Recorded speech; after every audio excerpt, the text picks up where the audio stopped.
આપ સૌ આ પ્રસંગ આમ તો ચૈત્રી નવરાત્રી ચાલે ઈશ્વરભાઈ એટલે દરેક જગ્યાએ રમેલન માતાજીની પ્રતિષ્ઠાઓ છે. હર હંમેશા માતાજીના આશીર્વાદ તો આપણા સમાજ ઉપર હોય છે. તમને સૌને નમન અને મારા રોમ રોમ. આપ સૌ બહોળી સંખ્યામાં બેઠા છો, તમારા સૌના દર્શન કરવાનો મોકો મળ્યો. અત્યારે જે નવરાત્રી માતાજીની પ્રતિષ્ઠાઓ ચાલે છે એમને રાજકારણની પણ સિઝન ચાલે એવી છે. એટલે આપ સૌ તો જાણો જ છો, પણ આપને વિનંતી કરું છું, તમારા સમાજના દીકરા તરીકે તમને વિનંતી કરું છું કે આ ચૂંટણી બનાસકાંઠાના સંસદ થવા માટે જેનીબેન ચૂંટણી લડતા નથી. આ બનાસકાંઠાની અસ્મિતા માટેની ચૂંટણી છે. ખાસ તો અહીં વિશેષ માલધારી સમાજ આપણે હાજર છે. તમને કહેવા આવ્યો છું કે ઘણી બધી બદલા લેવાની આ ચૂંટણી છે.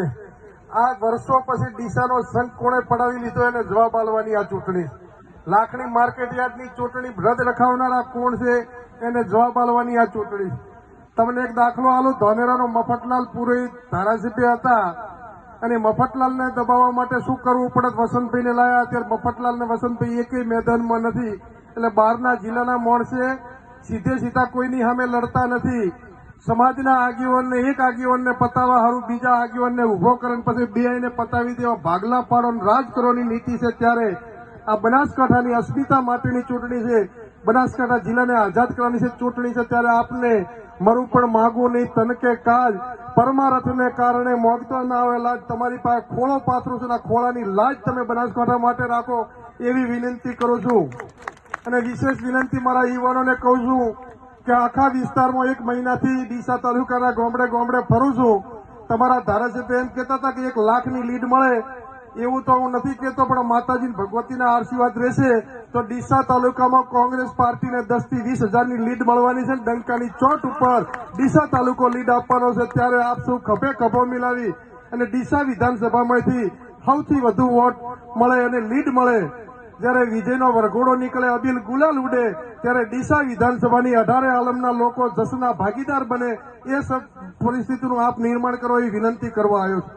વિશેષ આપ સૌ સમજો છો કે આપણા સમાજને વેર વિખેર ભાગલા પાડનાર બનાસકાંઠા જિલ્લા બહારના લોકોની ચૂંટણી. આજથી સુધીની તમે મહિનાની દરેકની કોંગ્રેસની ચૂંટણીના પ્રવક્તાઓનું પ્રવચન સાંભળજો. ક્યાંય ભાજપ કે અમે લડાઈ બેનનું નામ લેતા નથી. કારણ કે આ ચૂંટણી રેખાબેને નથી લડતા, એ તો નિમિત્ત છે. ભાજપમાં 70 જણા ટિકિટ માંગતા હતા, એમને બધાનું પત્તું કપાવીને જાય. આપણે કોઈ રિમોટ કંટ્રોલથી હેડે, એમને ખબર છે જીતવાના તો નથી, પણ મોરું બનાવીને હારે તો હારે, પણ બીજો નવો આગેવાન સંસદ ન બને એવી મેલી મુરાદો છે. ત્યારે આપ સૌને વિનંતી કરું એ વિશેષ કે સરપંચ હોય, ડેલિગેટ હોય, તાલુકા પંચાયતો, એમાં આપણી હાથે કોણ રહેશે એ તમે બધા સમજો છો. આપણું ભવિષ્ય પણ લાંબુ વિચારજો કે તમને સરપંચમાં મદદ કરતા હોય, સભ્યમાં કરતા હોય, તાલુકા જિલ્લામાં કરતા હોય, એમની સાથે રહેજો. રાજકારણમાં ચૂંટણીઓ તો આવતી રહેશે, જાતી રહેશે, પણ આપણા સમાજનું ભવિષ્ય ચાહશે એ પણ તમે ખાસ જોજો. એ જ શબ્દો સાથે આપ સૌનો ખૂબ ખૂબ આભાર.